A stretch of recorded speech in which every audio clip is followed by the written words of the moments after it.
Halo, saudaraku yang terkasih di dalam Tuhan, berjumpa lagi di dalam Renungan Harian GKI Sangkrah, tepat di hari Jumat, tanggal 29 April 2022. Mari saudara, sebelum kita merenungkan firman Tuhan, kita satu hati di dalam doa. Kita berdoa.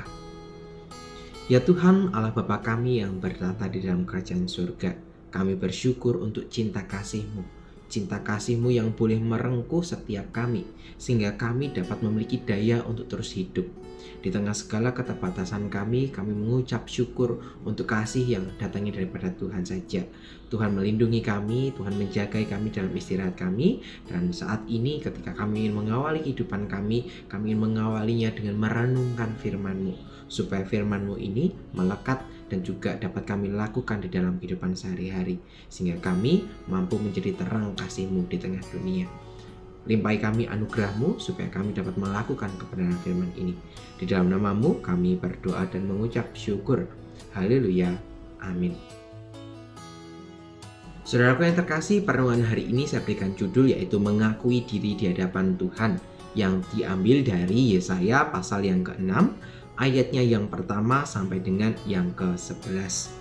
Nah, saudaraku yang terkasih, ketika kita berbicara mengenai perjumpaan kita dengan Tuhan, pasti setiap kita punya pengalaman-pengalaman tersebut ya. Dan mungkin satu orang dengan yang lain punya pengalaman yang berbeda. Tetapi perjumpaan kita dengan Tuhan biasanya membuat kita mengalami perubahan hidup. Dan perjumpaan kita dengan Tuhan bukan hanya ketika kita datang ke gereja, Tuhan datang secara pribadi menjamah kita, tetapi ada banyak macam cara. Termasuk salah satunya adalah perjumpaan kita dengan sesama kita. Itu bisa menjadi salah satu wujud dari bagaimana Tuhan menyatakan diri di tengah-tengah kita. Dan perjumpaan Tuhan ini ternyata dapat membuat kisah hidup seseorang itu mengalami perubahan yang sangat drastis. Kalau biasanya mungkin hidup di dalam kegelapan, ketika ia mengalami perjumpaan dengan Tuhan, ia kemudian hidup di dalam terang kasih-Nya Allah. Ia memancarkan terangnya Allah. Dan ada banyak kisah di sekitar kita yang mereka bersaksi tentang kehidupannya, bagaimana Tuhan menjamah hidup mereka. Nah, terlebih di dalam perenungan kita hari ini, ada seorang nabi besar bernama Yesaya yang juga mendapatkan panggilan Allah, perjumpaan dengan Allah. Mari bersama-sama kita membaca Alkitab kita dari Yesaya pasal yang ke-6, ayatnya yang ke-7 sampai dengan yang ke-8. Yesaya pasal yang ke-6, ayatnya yang ke-7 sampai dengan yang ke-8, demikianlah firman Tuhan.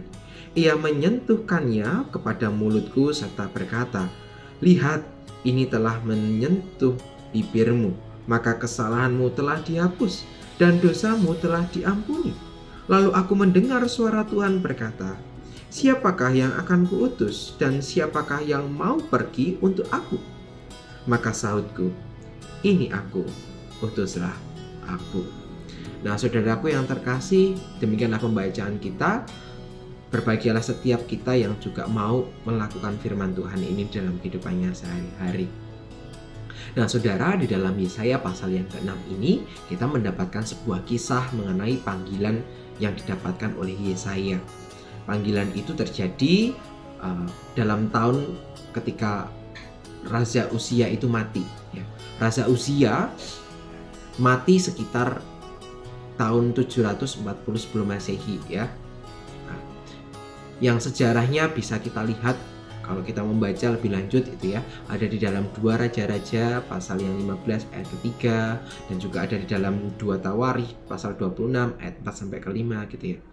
Raja Uzia ini sebenarnya dari awal adalah seorang raja yang saleh dan takut akan Tuhan, sehingga ia sukses dan berhasil, dan umat Israel itu penuh dengan damai sejahtera dalam pemerintahannya, baik dari segi militer, kepemerintahan, dan segala-galanya.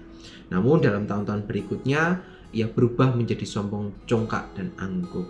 Dan setelah kematian ini menjadi sebuah krisis awal dari bangsa Israel gitu ya. Dari yang bangsa baik-baik saja berubah menjadi bangsa yang kacau balau. Ditambah lagi dengan kemunculan dari bangsa Asyur yang makin besar. Dan keadaan Yehuda kemudian semakin memburuk gitu ya. Nah, di tengah persoalan yang pelik seperti inilah kemudian di dalam bacaan kita Yesaya mendapat sebuah penglihatan dan panggilan. Artinya apa? Ada harapan bagi bangsa Yehuda. Allah tampaknya tidak kaget dengan apa yang sedang terjadi. Dikatakan kalau kita memperhatikan di ayat yang pertama, kita bisa mengetahui bahwa Allah duduk di atas singgasananya, ya. Ia duduk dengan tenang. Namun walaupun ia duduk dalam tenang, ia duduk dengan tenang, namun ia tidak tinggal diam. Dia menjumpai dan ia memanggil Yesaya untuk memberitakan pengharapan bagi Yehuda. Nah, melalui perjumpaan ini, Tuhan ingin menyatakan mengenai siapa dirinya kepada Yesaya. Meskipun dalam kondisi yang krisis, Allah justru menyatakan karyanya. Dan ia menampakkan bahwa Allah adalah Allah yang berkuasa. Ia adalah Allah yang maha kuasa. Dan gambaran Allah seperti inilah yang kemudian ditunjukkan kepada seorang bernama Yesaya. Namun menariknya lagi ketika kita melihat bagaimana respon dari Yesaya ketika Tuhan memanggilnya. Ternyata Yesaya tidak perlu dengan teguran atau mungkin dengan ancaman. Tapi yang dia tunjukkan gitu ya, ia justru langsung menyadari dirinya di hadapan Allah. Ia menyadari bahwa dia adalah orang yang najis. Maka kalau kita membaca di dalam Yesaya yang 6 ayat ke-5 dikatakan di sana, "Celakalah aku binasa. Sebab aku ini seorang yang najis bibir dan aku tinggal di tengah-tengah bangsa yang najis bibir.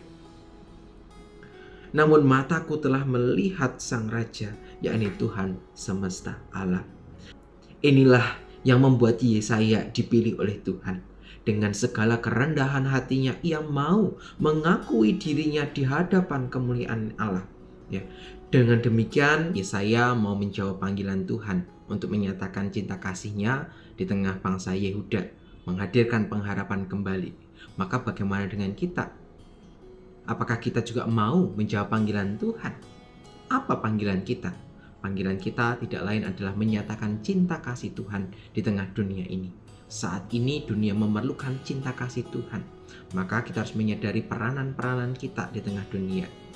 Jangan menganggap bahwa diri kita tidak berdaya, tidak mampu, kita tidak layak. Tuhan sendirilah yang melayakkan kita. Karena cinta kasih-Nya Tuhan sajalah yang membuat kita dimampukan. Maka mari kita diundang untuk memberikan diri kita sama seperti Yesaya. Kita mengakui segala kelemahan kita dan biarkan dalam kelemahan itu Tuhan menunjukkan cinta kasih-Nya. Tuhan yang memampukan, Tuhan yang memberikan anugerah kepada setiap kita. Amin. Mari kita akan menutup renungan kita di dalam doa. Kita berdoa ya. Tuhan, terima kasih Tuhan boleh mengingatkan kami melalui kisah panggilan yang diberikan kepada Yesaya. Demikian pula dengan setiap kami. Tuhan memanggil kami supaya kami dapat berkarya di tengah dunia ini. Tuhan mau supaya kami menjadi agen perubahan yang mengubah warna dunia ini penuh dengan cinta kasih Tuhan. Untuk itu kami menyadari segala kelemahan-kelemahan kami. Biarlah Tuhan hadir, Tuhan yang memperlengkapi dan Tuhan yang memampukan setiap kami, agar kami dapat menjadi pelaku firman-Mu. Terima kasih untuk cinta kasih Tuhan yang boleh hadir dalam setiap kehidupan kami. Di dalam nama-Mu kami berdoa dan mengucap syukur. Haleluya. Amin. Saudaraku yang terkasih, demikianlah pemberitaan perenungan kita di hari ini. Biarlah perenungan ini boleh mengubah kehidupan kita hari lepas hari. Biarlah firman ini benar-benar menjadi firman yang hidup di dalam setiap kehidupan kita. Maka mari kita melanjutkan kehidupan kita dengan meminta iringan berkat dari Tuhan. Selamat melanjutkan aktivitas dimanapun saudara berada saat ini. Tetap ingat untuk selalu menjaga protokol kesehatan dimanapun saudara berada. Sampai jumpa, Tuhan Yesus memberkati. Bye-bye.